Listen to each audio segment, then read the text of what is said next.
Hey everyone, it's Kong again with another video for you. This time I'm tackling the Covenant Freya.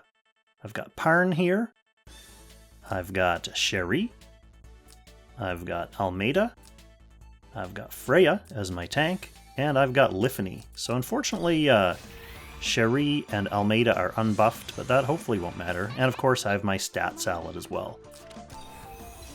So this is unironically one of the hardest battles in the game if you're not fully prepared. And of course, Freekong is really not fully prepared for anything. So, having to make do, I really wanted to do this battle with Grenier as my tank, but Grenier sadly just does not have the chops to survive Freya's huge, vicious magical attacks. No matter how I stacked him up, he pretty much got erased. So the first turn here is really just getting into position. We do want to take out these wolves because they can be problematic for Freya. Freya I have built here to be able to handle the magical attacks of the boss, but the wolves can cause problems if we leave them up for too long. So ideally trying to take them out, and then of course Freya is going to be guarding and dealing some fixed damage, which is not huge, but it does contribute to the overall damage total, so it's helpful. I've got Cherie running Charon there. You can see I've got my Charon proc. That's just to hopefully get a little bit of extra damage on the boss with the takes more damage debuff that it puts on him. And Parn shelling out some big damage with his little mini Elwyn combo there. One of the reasons I kind of don't feel like I need Elwyn on this account. Like I said, I really wanted to do it with Grenier, but Freekong's options for tanking this are very limited. It's not a very difficult fight if you have Christiane. You can even make Lightbringer work. You know, there are different options for people who have actual tanks and long-distance mages. So you can see I have a Scepter of Divinity on my Liffany here, just to help her be able to attack into this boss safely. And Angels tanking that early attack like champs. Cherie's not going to be able to do that for too much longer in this fight, because as the phases go on, the boss accumulates tons of intelligence, and eventually those attacks are going to be able to pretty much kill whoever the boss wants to attack, other than probably Freya. So I'm going to strategize a way to kill these wolves, before then moving into position on the boss next turn. Now, after the initial setup, he does do this little wolf reset every 2 turns, so you don't get tons of time to actually focus on DPSing the boss down. Cherie's stun can kind of help, but again, like I said, you don't really want to leave the wolves up, so kind of looking for the best way. Okay, good. Fortunately, Liffany able to take that wolf out with just a regular attack. And Liffany's unique equipment is an accessory that lets her move again after attacking, so between aim and that, it really gives me a ton of flexibility for positioning here. So Almeda able to finish that last wolf off, Freya gonna take a big hit here, piece of cake, some fixed damage, and now we'll get a turn where we can actually focus on damaging this boss, so let's see what we can do. Freya's not gonna be able to do much, so I'll just get her into position. Parn can reach, so we might as well go with him.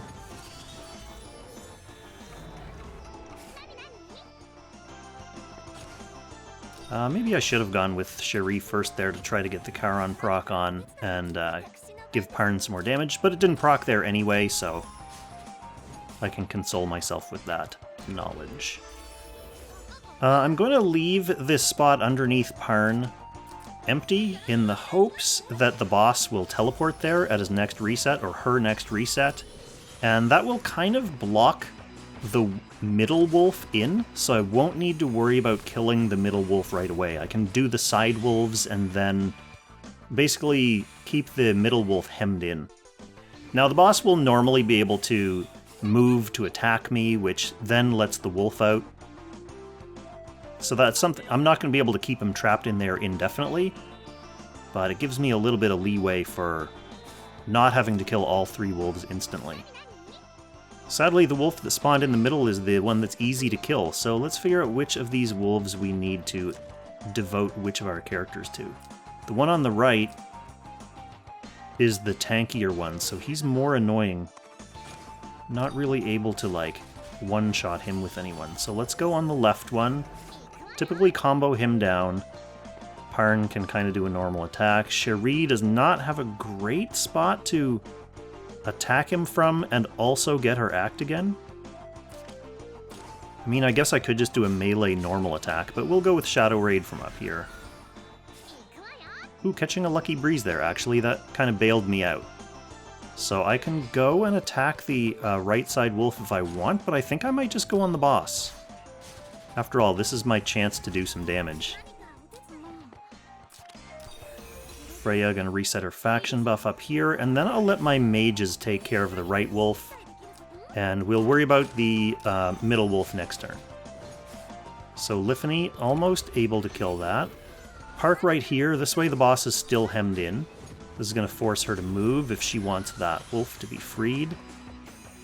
Wolf goes first anyway, so he wastes a turn. And Freya going to do some more damage here.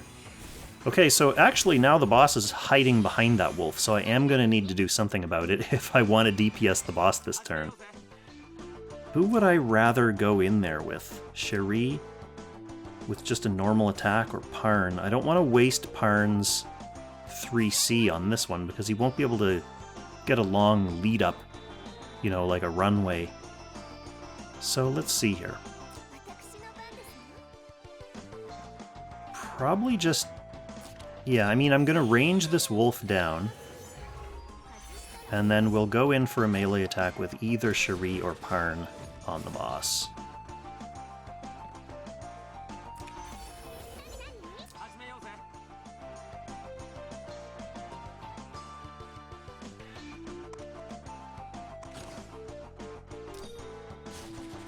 Go with Parn, but not use his 3C. And then we'll reapply Iron Rose and kind of hang out up here to again try to control the boss's teleport. Almeda's fully cast. Very fun unit to bring. Well, for Freekong, she's just an overall very nice healer. The reason I wanted to bring her in this particular battle is because if it ever does happen that I can't finish off all the wolves, 2 of the 3 wolves have, you know, those cavalry debuffs that prevent a tank from being able to guard. It's mobility reduction and guard block, so Almeda's debuff Reflection can help if I do need to eat one of those wolf attacks with Freya. Otherwise, they turn off her guard, and then Freya can kill whoever she wants, pretty much. The enemy Freya, obviously. So I got a little cute with my Parn, and now I'm trapped in the middle. So trapping the wolf was a fun plan for that one turn that it actually did something, but now I'm in here. Fortunately, I do have a little bit of a runway here where I can come down, pop my mini Elwyn skill, and then charge back up and get a little bit of distance for extra damage.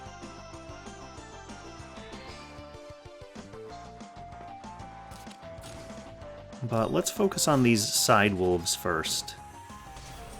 Pretty nice damage from Cherie.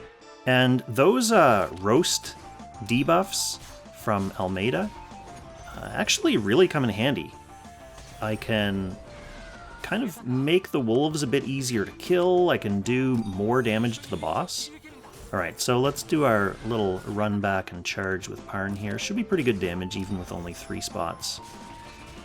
Oh yeah, excellent damage. One of the things about this fight is if you're just focused on the rotation of killing off the wolves and then hitting the boss, you know, flipping back and forth turn by turn, there comes a point in the fight where you kind of need to stop doing that and just focus on hosing down the boss. Like once you get to like turn 8 or 9 or something like that, Freya's int is just so high that you're going to start getting counter-killed when you attack into her, or she's going to start being able to take out Freya. which can obviously be problematic. So it's one thing to kind of play this nice patient rotation here, but you also have to make sure that you're putting plenty of damage on the boss as well. So the nice thing about this Freya,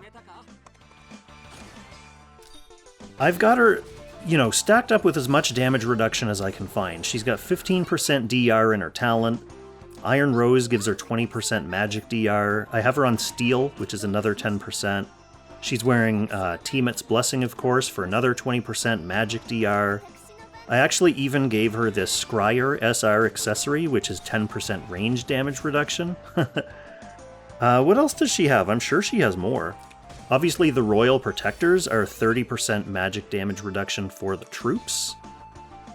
Her Heart Bond is 10% damage reduction, and infantry have some damage reduction in their training fields as well.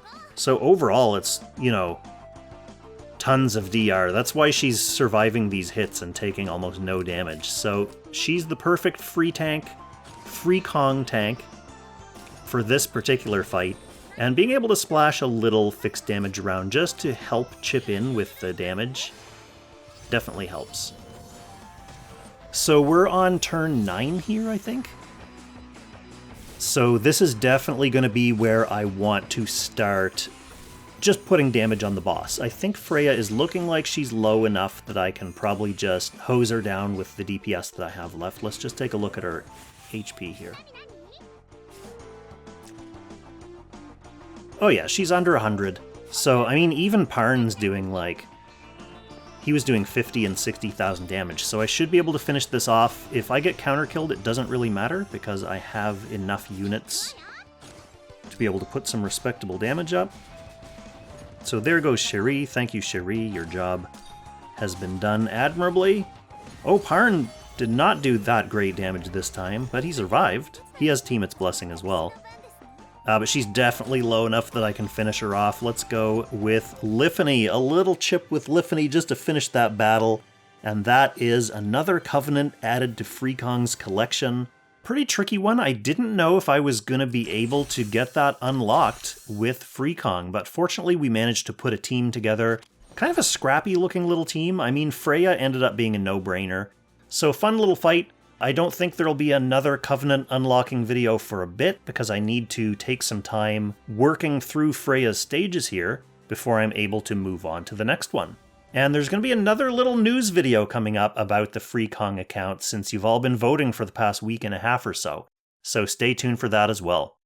Thanks for watching, everyone. Happy Langrissing.